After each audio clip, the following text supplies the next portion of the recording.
Abramos a palavra de Deus no Evangelho de Mateus, capítulo de número 16. Evangelho de Mateus, capítulo de número 16. A leitura será feita do versículo de número 13 até o versículo de número 20. Mas eu também lerei um único versículo. Você vai abrir a Bíblia no Evangelho de Mateus. Antes da leitura do Evangelho de Mateus, eu quero ler um único versículo em Colossenses capítulo 1, versículo 18. Depois você vai acompanhar aí a leitura do Evangelho de Mateus. Primeiro texto que eu vou ler, ouça apenas a leitura. Colossenses capítulo de número 1, versículo 18. Diz assim, ele falando de Jesus aqui: Jesus é a cabeça do corpo da igreja. Ele é o princípio, o primogênito de entre os mortos, para em todas as coisas ter a primazia. De novo, ele, Jesus, é a cabeça do corpo da igreja. Ele é o princípio, o primogênito de entre os mortos, para em todas as coisas ter a primazia. Agora, Evangelho de Mateus, capítulo de número 16, do versículo 13 até o 20, diz assim a palavra de Deus. Indo Jesus para os lados de Cesareia de Filipe, perguntou a seus discípulos: quem diz o povo ser o Filho do Homem? E eles responderam: uns dizem João Batista, outros Elias, e outros Jeremias, ou algum dos profetas. Mas vós, continuou ele, quem dizeis que eu sou? Respondendo Simão Pedro disse: tu és o Cristo, o Filho do Deus vivo. Será que você pode repetir isso comigo? Tu és o Cristo, o Filho do Deus vivo. Mais uma vez, tu és o Cristo, o Filho do Deus vivo. Então Jesus lhe afirmou: bem-aventurado é Simão Barjonas, porque não foi carne e sangue que tu revelaram, mas meu Pai que está nos céus. Também eu te digo que tu és Pedro, e sobre esta pedra edificarei a minha igreja, e as portas do inferno não prevalecerão contra ela. Dar-te-ei as chaves do reino dos céus.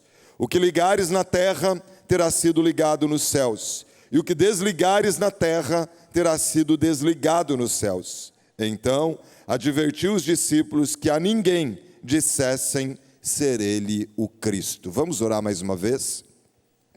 Obrigado, Senhor, pelo acesso à tua palavra, palavra viva, transformadora, que vivifica e direciona. Deus, que em nome de Jesus o Senhor tome agora a minha mente, o meu coração, e me use com poder e com autoridade, um canal desobstruído, para fluir sobre a tua igreja a orientação que o Senhor tem para nós nesta manhã. Toma, Senhor, a minha vida, que em nome de Jesus o Senhor coloque nos meus lábios a palavra sábia, inteligente e que encontra lugar no nosso coração. Preciso tanto de Ti, Senhor.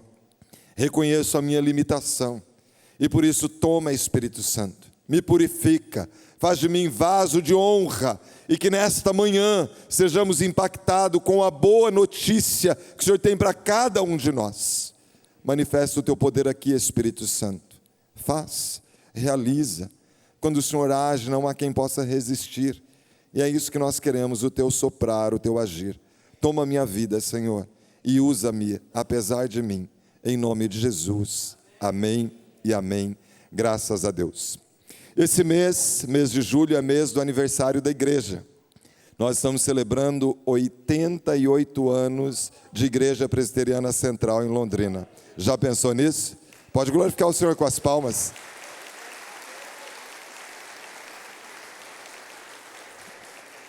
É mês de festa e por isso nesse mês a gente vai refletir sobre o que é ser igreja. Imagine que se nós estamos aqui hoje, é porque muita gente passou por aqui. Gente que doou o seu tempo, seus dons, seus talentos, seus dízimos, suas ofertas. E a igreja cresceu a ponto de necessitarmos de um local maior. Esse acho que é o 5º templo que nós temos desde o princípio, se não me falha a memória aí na contagem. Mas a igreja tem avançado e tem crescido. E nós precisamos entender nesta manhã e refletir sobre ser igreja. Como que nós queremos estar daqui 5, 10, 15 anos? Como você imagina a sua igreja? E vale a pena entender que igreja somos todos nós. Então muitas vezes a gente pensa na igreja como esse templo, mas na verdade a igreja somos nós. E quando a gente diz assim, a igreja não vai bem, nós estamos dizendo que nós não estamos indo bem. Mas quando a gente diz a igreja é uma igreja fiel, é porque talvez nós estejamos realmente andando em fidelidade. E vale a pena pensar, porque hoje a tocha está nas nossas mãos, mas estão vindo aí novas gerações. Como nós imaginamos a igreja para os nossos filhos? Como nós imaginamos a igreja para os nossos netos? E se nós não transmitirmos a verdadeira mensagem do que é ser igreja, a igreja pode não perpetuar. Em muitos lugares, templos estão fechando as portas, porque não está sendo transmitido o verdadeiro recado às vindouras gerações. E aí ficam muitas vezes 2, 3 casaizinhos de velhos por tradição. E quando eles morrem, acaba o evangelho naquele lugar. Mas eu e você então precisamos refletir o que é ser igreja. O primeiro texto que eu li, e que vocês me ouviram aqui, do apóstolo Paulo escrevendo à igreja de Colossos, Jesus, ele pega emprestada a figura do corpo humano para se referir à sua igreja. Ele diz que ele é a cabeça e a cabeça comanda todo o corpo. Um problema cerebral pode comprometer movimentos, mas nós temos a cabeça que é perfeita. Pode ser que o corpo não esteja muito bem ajustado e por isso muitas vezes deficiência, mas ele é a cabeça e nós somos os membros desse corpo, ou seja, aí fora, onde nós formos, as pessoas ao olharem para esse corpo, precisam ver Jesus nas nossas atitudes. A grande pergunta é, como eu e você estamos vivendo? As pessoas estão vendo Jesus na forma como nós vivemos, dentro do nosso ambiente de trabalho, quando nós negociamos, no nosso ambiente familiar, no nosso vocabulário, na forma como nós nos tratamos como irmãos de fé, porque não tem ninguém perfeito aqui, e por isso há a necessidade de ter um coração perdoador, senão a gente não caminha juntos. Pode ser que aqui dentro alguém já tenha te ofendido, ou você ofendeu alguém. Como as pessoas aí fora estão nos vendo? Nisto saberão se nós somos discípulos de Jesus, se nós tivermos amor uns pelos outros. Mas o ponto aqui para mim é que aí fora as pessoas precisam olhar para nós e precisam perceber o que é ser igreja de Cristo. Porque nós temos visto alguns extremos. Nós temos visto o liberalismo absoluto no meio da igreja de Cristo, em que não há ética, não há moral, tudo pode. Gente que não é comprometida, um dia está nas baladas, outro dia está aqui cultuando. E aí Tiago 3,10 diz assim, meus irmãos, não pode ser assim. De uma só boca não pode sair bênção e maldição. Não pode. Não pode de uma mesma fonte jorrar água doce e água amarga. Aí num dia está entoando as músicas que comprometem o cristianismo, que depreciam princípios e valores da palavra de Deus, e no outro dia está erguendo a mão e adorando ao Senhor.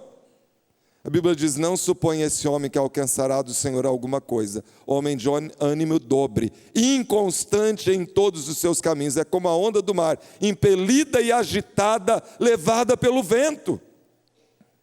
Então, infelizmente, o liberalismo tem tomado conta, a gente dado mau testemunho por aí, que vai para a festa, enche a cara, se embriaga, e outro dia está aqui levantando a mão e adorando, pés em duas canoas. E por outro lado, aquela igreja extremamente radical, que nada pode, não pode isso, não pode aquilo, não pode... E aí fora, as pessoas não querem essa igreja, porque olham ou uma igreja liberal, ou um extremo absoluto, que nada pode, presas às questões dos usos e costumes, e a palavra fica de lado, esquecida. Então eu e você temos que pensar onde nós estamos aqui como igreja. Quem nós temos sido? Porque aí fora as pessoas precisam olhar para nós e precisam ver atitudes que Cristo teria se Ele estivesse no nosso lugar. Contam que certa vez o missionário Stanley Jones encontrou Mahatma Gandhi na Índia, e ele conversando com Gandhi, ele falou: Senhor Gandhi, o senhor prega sobre o Sermão do Monte, o senhor cita Jesus como um modelo, mas o senhor não tomou uma posição de seguir a Cristo, por quê? E ele disse: eu tenho grande admiração pelo seu Cristo, mas vocês são muito diferentes do seu Cristo. Gandhi, ele deu um prêmio da paz para Stanley Jones, o missionário cristão. Mas ele não se tornou um cristão, porque ele olhava para os cristãos e ele via incoerência. A igreja não refletia o Cristo. E por isso eu e você somos chamados aqui a refletir como eu e você temos expressado esse cristianismo que chegou ao nosso coração. É claro que nenhum de nós está nesse nível de perfeição, mas Jesus precisa ser esse alvo. E por isso eu e você somos chamados a refletir aqui algumas verdades, porque quando Jesus falou: vinde a mim, todos vós que estáis cansados e sobrecarregados, tomem o meu jugo, porque o meu jugo é suave, o meu fardo é leve, é porque aquele povo estava cansado da religião, que tinha um ritual que era pesado demais, um legalismo que eles não conseguiam cumprir. E Jesus falou: aprendei de mim, eu sou manso e humilde de coração, vocês vão encontrar descanso para as vossas almas. A religiosidade, ela pode sufocar, mas o cristianismo é libertador. Eu e você somos chamados a viver o cristianismo, uma igreja que reflete Cristo no seu cotidiano. E eu gostaria de responder algumas perguntas ou refletir sobre alguns assuntos aqui com você. Primeiro, qual é a essência da igreja? O que é a essência da igreja? Segundo, quais são os sinais visíveis da verdadeira igreja de Cristo? Quais são os sinais visíveis? Segundo, a igreja é chamada a revelar ao mundo o que a igreja é chamada a revelar ao mundo. Vamos à primeira verdade. Qual é a essência de Cristo, a essência da igreja? Cristo como corpo vivo de Cristo. Há uns 120, 130 anos, um filósofo, teólogo, chamado Friedrich Nietzsche, escreveu um livro cujo título era Deus morreu, Deus está morto. E foi revolucionário para a sua época, porque muitas pessoas não compreenderam muito bem. Mas Nietzsche, ele estava dizendo que a igreja do seu tempo estava pregando um Deus que era vivo. Eles falavam de um Deus que ressuscitou, mas a atitude deles no seu cotidiano era de um Deus morto, que não trazia vida, transformação, restauração. Eles viviam a vida tão velha quanto antes do encontro com Jesus. E eu e você somos chamados então a refletir se a nossa vida tem mostrado um Deus que venceu a morte e ressuscitou, está vivo, ou é um Deus morto? Porque na nossa vida, lembra que Tiago diz que a fé sem obras é morta. As pessoas precisam olhar para a nossa vida e ver obras que Jesus teria se Ele estivesse no nosso lugar. Senão, que fé é essa? E então, ele foi muito contestado, muito acusado. Por quê? Porque a igreja não olhou para si, não se posicionou. E a tendência da gente é quando nós recebemos uma correção, ao invés da gente se posicionar, é a gente achar ruim. A Bíblia diz: corrige o sábio, ele se torna mais sábio. Corrige o nécio e você arrumou um inimigo. E muitas vezes é assim. Às vezes a gente tem a melhor das intenções ao direcionar uma pessoa, mas ela não recebe. O sábio aceita a correção. O nécio, você se torna um inimigo dele. Mas o ponto aqui para mim, qual é a essência da igreja? O segundo texto que nós lemos, Evangelho de Mateus. Jesus, ele chega para os seus discípulos E ele pergunta para eles: quem os homens dizem que eu sou? E aí eles respondem: Elias, algum dos profetas. Mas e vocês? Vocês são meus discípulos, vocês estão caminhando comigo, vocês estão vendo que eu prego, os milagres que eu faço. Quem vocês dizem que eu sou? Irmãos e irmãs, se Jesus estivesse fazendo essa pergunta para você, qual seria a sua resposta? Quem os homens dizem que eu sou? E Pedro, ele se levanta e ele diz: tu és o Cristo, o Filho do Deus vivo. Tu és o Cristo, o Filho do Deus vivo. Tu és o Deus que se fez homem. Tu és o Filho do Deus Criador do universo. Tu és o Cristo, o Messias, que haveria de vir, o nosso Redentor, o nosso Salvador. Tu és o Cristo, o Filho do Deus vivo. E Jesus, ele vira para Pedro e ele diz: Pedro, o que você disse agora é espiritual, não é humano. Carne e sangue não podem revelar isso que aconteceu com você. O que você está falando aqui é espiritual, que eu sou o Cristo, o Filho do Deus vivo. E ele disse: o teu nome, Pedro, significa pedra. E sobre esta verdade que você acabou de dizer, que eu sou o Cristo, Filho do Deus vivo, é que eu edificarei a minha igreja. Essa é a essência da igreja, que Jesus é o Cristo, Ele é o Salvador, Ele é a pedra angular, como diz o próprio Pedro na sua carta. Ele é a pedra rejeitada pelos construtores. Sobre esta verdade, de que Jesus é o Cristo, o Filho de Deus, é que a igreja está alicerçada. Eu e você precisamos compreender isso, porque há muitas pessoas que têm procurado outros caminhos para ir a Deus. E a parte humana dessa verdade é que eu e você precisamos proclamar que Jesus é o Cristo, Filho do Deus vivo. E a parte aqui espiritual, divina, é que Jesus, ele se tornou carne, ele é o Filho de Deus, ele é Deus na sua essência. Então ele se tornou homem para pagar um preço que era meu e seu. Mas ele é Deus, porque Deus perdoa os pecados. Atos capítulo 4, versículos 11 e 12 diz: ele é a pedra que foi rejeitada por vós os edificadores, a qual foi posta como pedra angular, e em nenhum outro há salvação, porque debaixo do céu nenhum outro nome há dado entre os homens, em qual devamos ser salvos. João 14,6, o que está escrito lá? Jesus disse: eu sou o caminho e a verdade e a vida, e ninguém vai ao Pai senão por mim, Jesus disse. Como você está vivendo a sua vida como igreja? Na perspectiva desse mundo ou na perspectiva da eternidade?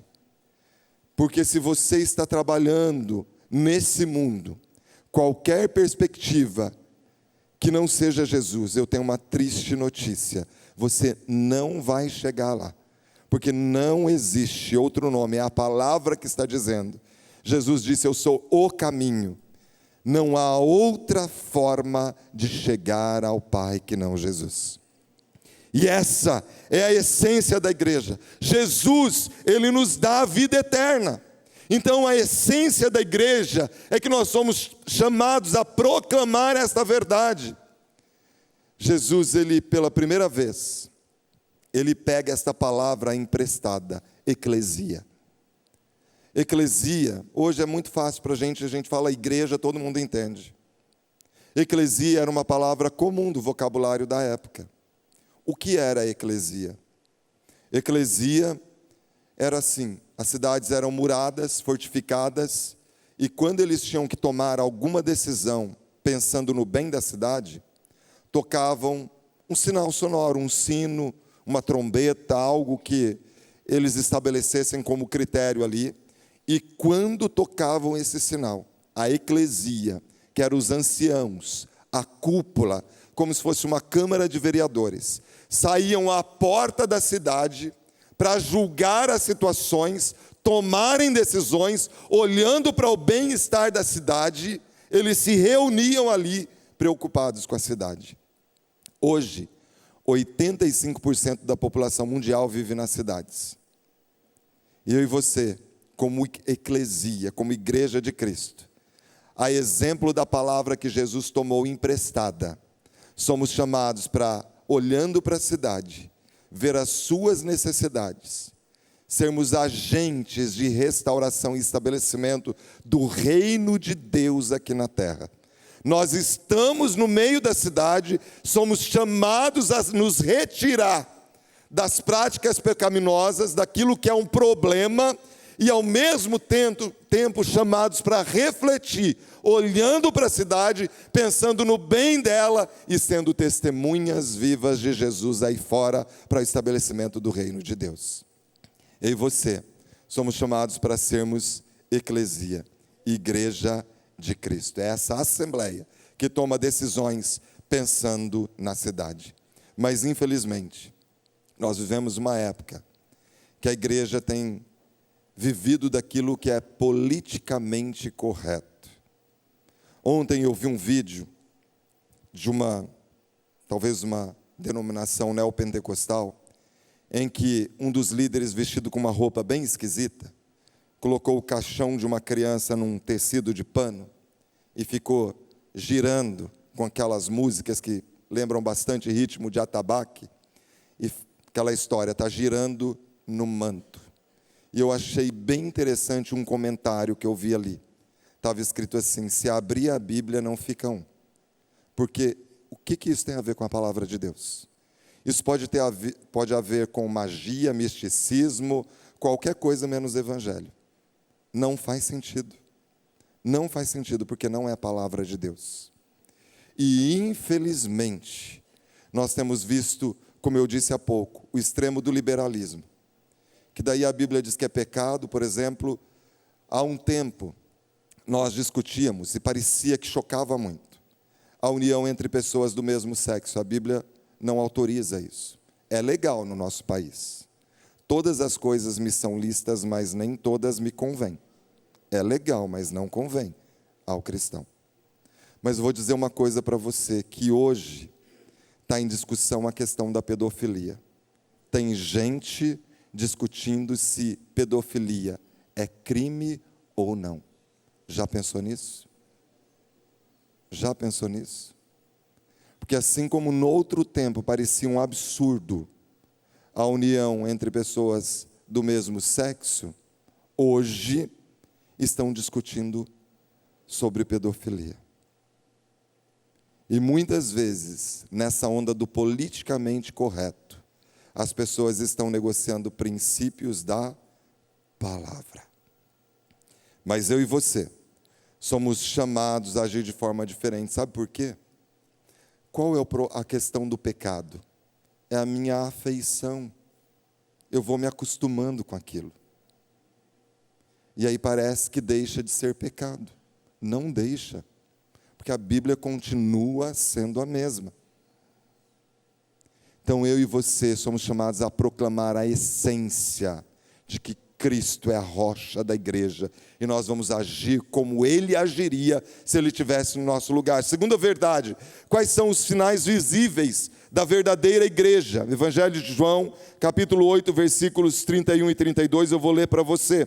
Diz assim: disse, pois, Jesus aos judeus que haviam crido nele: se vós permanecerdes na minha palavra, sois verdadeiramente meus discípulos. Preste atenção. Sinais da verdadeira igreja. Se vocês permanecerem na minha palavra, verdadeiramente sois meus discípulos. Não dá para ir na onda do que é politicamente correto. É a palavra. Versículo 32, e conhecereis a verdade vos libertará. Versículo 47, quem é de Deus, ouve as palavras de Deus, por isso não me dais ouvidos, porque não sois de Deus. Já pensou que palavra dura? Se nós somos de Deus, nós vamos para o caminho da obediência. Quem não dá ouvido à palavra, ignora a palavra, não é de Deus. Irmãos, que palavra dura, mas é bíblica. Ela é bíblica. Então, primeiro sinal da verdadeira igreja: prega fielmente a palavra de Deus. Para Jesus, a palavra era central. Para Jesus, a palavra era central. E quando nós vivemos a época da Reforma, João Calvino, por exemplo, uma das centralidades da Reforma foi a genuína pregação da palavra de Deus. Certa vez, João Calvino disse assim: onde quer que encontremos a palavra de Deus fielmente pregada e ouvida, ali não se pode duvidar, está uma igreja de Deus. Ali está uma igreja de Deus. Nós nunca vimos a palavra sendo tão pregada como nos nossos dias. Mas a mídia brasileira tem sido lamentável, porque muitas vezes o que tem sido pregado não é a palavra de Deus, é um quinto evangelho, que só tem prosperidade e cura que ninguém vê, muito poucas vezes. Irmãos e irmãs, eu creio no poder de Deus, eu creio que Deus cura, eu sou testemunha viva do poder de Deus e milagres que Ele já operou na minha família, eu creio nisso. Mas muito do que eu tenho visto por aí é estratégia de marketing e só. Não tem isso de evangelho. E eu e você somos chamados para viver uma vida franca, genuína. Se o Senhor não curou, Ele tem um propósito. E eu não tenho que ficar brigando com Deus. Ele é soberano e não eu. Ele pode e Ele faz. E nós temos que crer nisso. Mas, infelizmente, o que eu tenho visto aí leva as pessoas a não se comprometerem.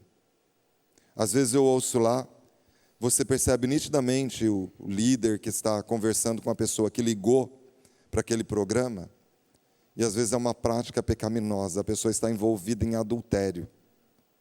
E aí o que fala? É um encosto. É um encosto? Não, você precisa se posicionar, se arrepender, porque é pecado, tem que ter mudança de atitude, é pecado. Eu sei que o inimigo arma ciladas e eu não estou ignorando a ação do mal, não. Ele está vivo e ativo. E cada um é tentado na sua própria concupiscência. Mas é pecado que precisa de arrependimento e mudança de atitude. Então, a palavra, ela gera transformação.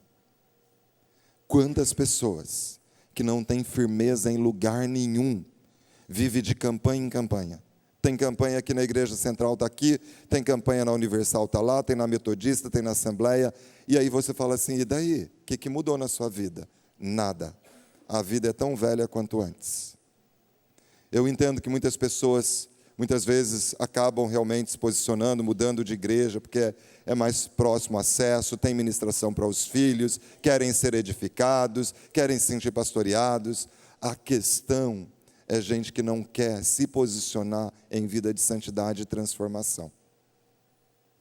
E aí vocês somos chamados a nos posicionar diante da pregação da palavra de Deus.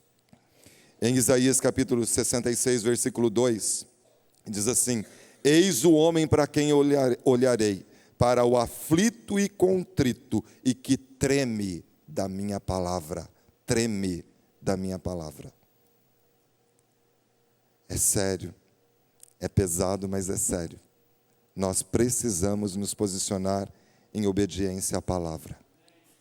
Paulo, escrevendo a sua segunda carta a Timóteo, no capítulo 4, ele diz assim: conjuro-te perante Deus e Cristo, que há de julgar os vivos e os mortos. Prega a palavra. Insta, quer seja oportuno, quer não, corrige, repreende, exorta com toda longanimidade e doutrina, porque haverá tempo em que não suportarão a sã doutrina, pelo contrário, cercar-se-ão de mestres segundo as suas próprias cobiças, como que sentindo coceira nos ouvidos, e se recusarão a dar ouvidos à verdade, entregando-se às fábulas. Tu, porém, Timóteo, cumpre cabalmente o trabalho de um evangelista, seja firme na pregação da palavra. Irmãos e irmãs, palavra. Experiência todos nós podemos ter, mas experiência não é a palavra de Deus. E vocês somos chamados a pregar a palavra de Deus. Segundo sinal de uma verdadeira igreja: ministra os sacramentos com responsabilidade. Quais são os sacramentos? Santa Ceia e batismo. Na ceia, nós entendemos que o meu corpo deveria ter sido pregado naquela cruz, mas o corpo de Jesus foi dilacerado, o sangue dele foi vertido por mim, e o sangue dele me purifica de todo pecado, e nenhuma condenação há para aqueles que estão em Cristo Jesus. Eu sou livre em Jesus. Então, quando eu participo da ceia, eu lembro do meu destino, qual era e qual é agora a eternidade. E eu glorifico ao Senhor pela esperança da vida eterna. No batismo, eu entendo também que eu estava morto nos meus delitos e pecados, mas eu ressurgi com Cristo para uma nova vida. Eu me identifico com Cristo e eu agora faço parte do corpo vivo de Cristo. Eu participo da igreja do Senhor. Então, a verdadeira igreja, ela administra os sacramentos com responsabilidade. A verdadeira igreja exercita a disciplina do povo de Deus para purificação. Hoje, por exemplo, esse sermão não é o sermão mais gostoso de pregar. É gostoso chegar aqui e falar que você vai prosperar, que você vai vencer, que você vai triunfar e que você não vai ter luta. Mas muitas vezes é uma palavra como essa que traz purificação para o povo de Deus. E sabe, muitas vezes nós temos que chamar irmãos e irmãs, porque estão tendo condutas inconvenientes. E nossa atitude ao fazer isso não é de expor ninguém, e nem de nos colocar num patamar de superioridade, mas é em amor, olhar para aquele irmão, para aquela irmã, que muitas vezes precisam deixar o adultério, precisam se organizar financeiramente para que não seja um mal pagador, promete e cumpre. É gente que precisa tomar uma postura da verdadeira identidade da igreja de Cristo. E a Bíblia diz que a exortação deve ser em amor e em longanimidade. E aí fora as pessoas estão clamando por amor. E nós somos chamados a compartilhar esse amor. Então, nós vimos a essência da igreja, vimos os sinais visíveis da verdadeira igreja e, por fim, o que a igreja é chamada a revelar? Atos 1:8. Eu e você somos chamados a ir por todo mundo e pregar o evangelho a toda criatura. Atos 1:8 diz: e recebereis poder ao descer sobre vós o Espírito Santo e sereis minhas testemunhas. Testemunhas. A palavra grega que foi traduzida aqui por testemunha é martiria. Só que hoje, quando a gente fala que alguém é um mártir, a pessoa fala morreu por uma causa. Mas em João 8, João diz que ele é testemunha, martiria, e ele está vivo. Testemunha, martiria, é aquela pessoa que vive por uma causa. E eu e você somos chamados a viver pela causa do Evangelho. Segunda capacitação sobrenatural que Deus dá ao seu povo são os dons e talentos. A uns estabeleceu Deus na igreja, primeiramente apóstolos, em segundo lugar profetas, em terceiro lugar mestres, depois operadores de milagres, depois dons de curar, socorros, governos, variedades de língua. Eu e você somos chamados a devolver os nossos dons para a honra e glória do nome do Senhor. Isso é igreja. Discípulo de Cristo não esquenta banco, ele serve. Ele não é servido, ele serve. Jesus diz: nem eu vim para ser servido, eu vim para ser servido, eu vim para dar a minha vida em resgate de muitos. Eu vim para servir. Discípulo serve. Entende que vive por essa causa. Sabe que Efésios 3:10 diz assim: para que pela graça a multiforme sabedoria de Deus se torne conhecida agora dos principados e potestades nos lugares celestiais. Conhecida de principados e potestades. Sabe o que é isso? Quando você usa os teus dons e talentos, uma pessoa que era um perdido, um curva de rio, ele tem a vida transformada pelo Evangelho. Gente que ninguém dava nada por ele, um improvável. Isso confunde até Satanás e seus demônios. Achava que era meu, mas ele foi resgatado. Esse é um texto intrigante. E Deus faz isso para que Satanás e seus demônios vejam o poder dele, que ele muda realidades. E talvez nós tenhamos várias realidades aqui, de alguém que estava perdidaço, que ninguém dava nada por essa vida, mas o Evangelho o alcançou. E as portas do inferno não prevalecem contra a igreja.